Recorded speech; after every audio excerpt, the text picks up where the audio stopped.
Good morning, Radhe Radhe. সবাই কেমন আছো? আশা করি খুব খুব খুব ভালো আছো রাধারানীর কৃপা। আর রাধারানীর কৃপায় তো আমি সবসময় ভালো থাকি। তো এইগুলো হচ্ছে গিয়ে আমার ননদ, জায়ের মেয়ে, আমার ভাই, দেওর সবাই এসছে দেশ থেকে এখানে ভুবনেশ্বরে ঘুরতে। তো আজকে আমরা একটা জায়গায় ঘুরতে যাচ্ছি। তো কোথায় ঘুরতে যাচ্ছি আমার সঙ্গে থেকো, ব্লগে দেখতেই পাবে কোথায় আমরা ঘুরতে যাচ্ছি। অলরেডি আমরা রেডি হয়ে গেছি। এখন বাজে সাতটা, 7:30 হবে, কারণ 6টার সময় বেরোনোর কথা ছিল। আর এদিকে কেউ এখনও রেডি হয়নি, আমি রেডি হয়ে বসে আছি। কী আর বলবো, এদের কোনো জায়গায় যাবার হলে সেজে আর এদের হয় না। আর এখানে আমার দেওর আমাকে একটু রাগাচ্ছিল আমাকে। তো যাই হোক, সঙ্গে থাকো। আর তোমরা কোনো দিন পুরো ব্লগটা দেখো না প্লিজ, পুরো ব্লগটা দেখো, দেখলে আমারও ভালো লাগবে। তোমরা পুরো ব্লগটা দেখছো, আর তোমরা ব্লগ দেখলে আমিও মানে ইন্সপিরেশন পাবো মানে ব্লগ করার। ঠিক আছে? তো অলরেডি আমিও রেডি হয়ে গেছি। তারপরে এই যে সবাই একসঙ্গে, কাকিমা, সুইটি, মানে সবাই যত কটা ননদ দেওর ছিল সবাই একসঙ্গে বেরিয়ে পড়লাম। বাস স্টপে গিয়ে বাস ধরলাম। এই যে বাস ধরেছি। তারপরে এই যে সবার শেষে লাস্টের সিটটা আমি পেয়েছি। কি বলবো, আর এমনিতে তো জানো পেছনের দিকে সিট প্রচুর ঝাঁকুনি হয়, কোমর পুরো ভেঙে গেছিলো।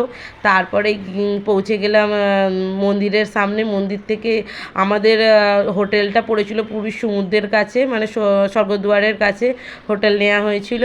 তো আগে থাকতে বুক হয়ে গেছিলো। আর এখানে দেখতেই পাচ্ছ একটা দিদি আমার বাবুকে নিয়ে আদর করছে। রুমে চলে এসেছি, রুম নেওয়া হয়ে গেছে। এইটা একটা বেড, আর এর সঙ্গে এইটা একটা বেড, দুটো বেড। খুব সুন্দর রুমটা। এইখানে একটা উপরে পাখা, এদিকে একটা পাখা।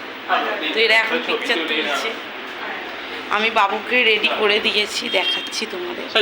এই যে বাবুকে রেডি করে দিয়েছি, বাবুর জামাটা কেমন হয়েছে বলবে। এরা এখানে পিকচার তুলছে।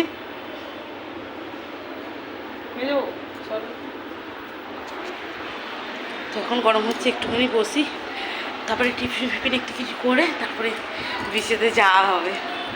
তো আর সব কিছু তোমাদের সঙ্গে শেয়ার করা হবে। অনেক দিন পরে আসলাম। এরা যখন আগের বারে এসেছিলো তখন এসেছিলাম, আর এই লাস্ট আসা। আর এরপরে এক এক করে সব বিয়ে হবে, আসতে পারবো কি যাই জানি না। তো স্কিপ করবে না। তো আজকে গুড ফ্রাইডে। তো এই যে আমার ভাই সবাইকে কোলাকুলি করছে গুড ফ্রাইডে, আর আমার ননদ বলছে গুড ফ্রাইডে না, আজকে হলিডে আমাদের। তো এই যে দেখতে পাচ্ছ আমার ভাই, আমার ননদ আর জায়ের মেয়েকে গুড ফ্রাইডে উইশ করছে, আমার দেওরকে গুড ফ্রাইডে উইশ করছে, আমাকেও করেছে। তো এই যে এখন আমরা একটুখানি টিফিন করব।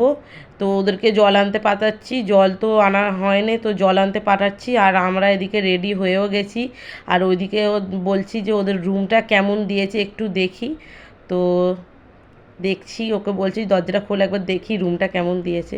তো এদের রুমটা জাস্ট মাস্ত ছিল। 3টে ছেলে থাকবে আবার কি, খুব সুন্দরই রুমটা দিয়েছিল।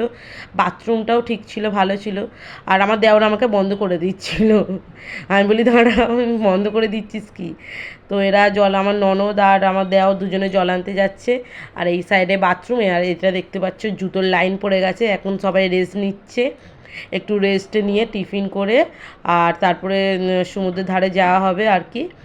তো আমি ঘর থেকে চাউমিন আর ছোলা আলু সিদ্ধ নিয়ে এসেছিলাম। এই যে সব খেতে শুরু করে দিয়েছে। কাকিমা, শুভ, সুইটি সবাই একসঙ্গে খেতে শুরু করে দিয়েছে। এবার আমার ননদ আর দেওর, বড় ননদ আর দেওর এখনও বিশেষ ছেলে এখনও আসেনি। ঠিক আছে, ওরা আসলে তারপরে ওদেরকে দেওয়া হবে। আর তাছাড়া ওরা লেগে গেছিলো যে হ্যাঁ আমরা আসিনি আর তোরা খেয়ে নিচ্ছিস। এই যে আসেনি, ওরা খেয়ে নিচ্ছে, খুব রেগে গেছিলো। তো যাই হোক, তারপরে আমরা একটু ভালো করে টিফিন করে নিচ্ছি, কারণ অনেকক্ষণ সমুদ্রের, অনেক দিন পরে সমুদ্রের জলে নামছি, একটু না তেলালে হয় সমুদ্রের জলে। তো এখন টিফিন করে নিয়ে এবারে চলে যাব। এই যে এটা আমার ভাই। তারপরে আমাদের টুকটুক করে ঘুরে ঘুরে পাশে সমুদ্রের ধারে চলে গেলাম। এই যে এতটাই মজা দেখতে পাচ্ছ। তো ভিডিও বেশি করতে পারিনি, কারণ সমুদ্রের জলে কোথায় ফোন ভিজে কোথায় ভেঙে যাবে, ওই জন্য বেশি ভিডিও করতে পারিনি, যার জন্য ফটো তুলেছি। আর সেদিনকে এত ঢেউ দিচ্ছিল, 2 দিন ছিলাম আমরা, খুব বেশি ভিডিও করতে পারিনি, 2 দিনের একসঙ্গে দিয়েছি ভিডিও।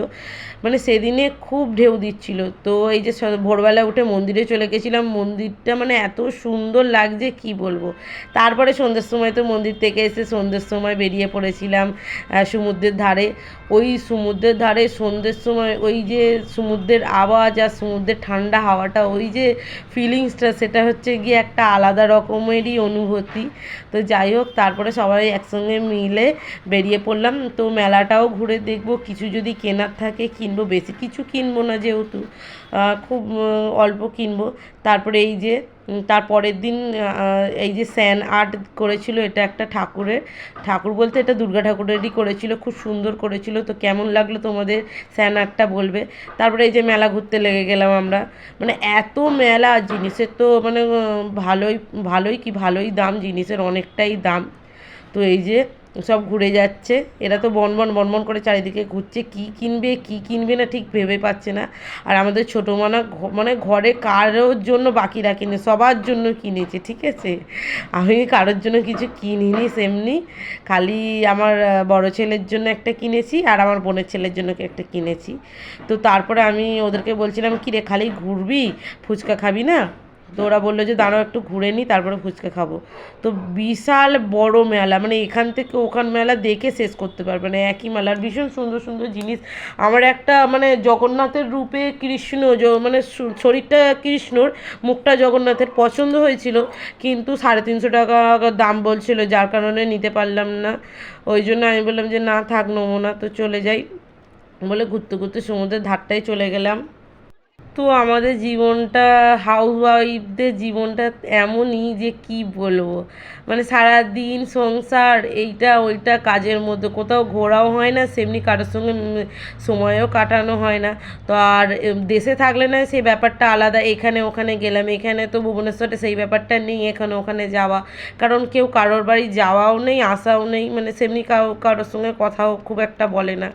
তো যাই হোক, হাঁটতে হাঁটতে তো আমাদের খিদেও পেয়ে গেছিলো।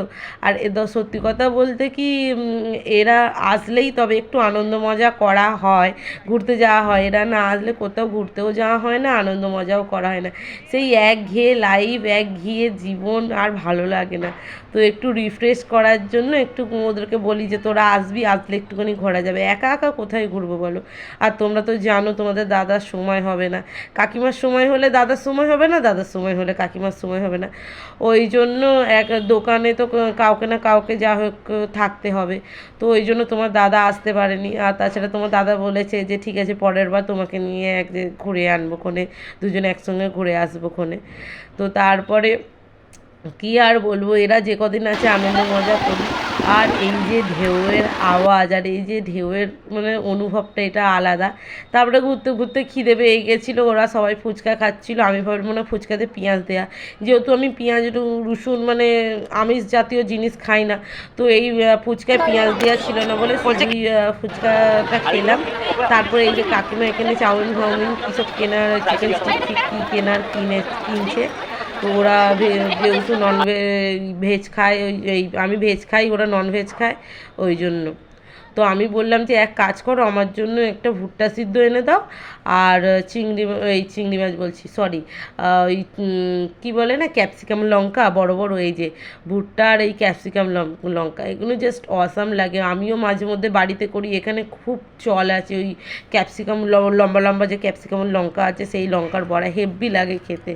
তো তারপরে রেস্ট নিয়ে আমরা বেরিয়ে পড়লাম ভোরের বেলায়, ঠিক আছে, হোটেল রুম ছেড়ে দিয়ে তারপরে ওই যে চলে যাচ্ছি, মনটাও খারাপ হয়ে যাচ্ছে যে ভালো লাগছে না, সমুদ্রের ধারে কী ভালো লাগছিলো। আর সকালবেলা যে সূর্যটা উঠেছিল মাথার ওপরে, এত সুন্দর লাগছিল, মানে বলাই আলাদা। তো আমার ব্লগটা কেমন লাগলো তোমাদের প্লিজ আমাকে কমেন্ট করে বলবে। আর আমার চ্যানেলটা অবশ্যই সাবস্ক্রাইব করো, আমার পাশে থাকো, তোমরা পাশে না থাকলে আমি কিচ্ছু করতে পারবো না, এগোতে পারবো না।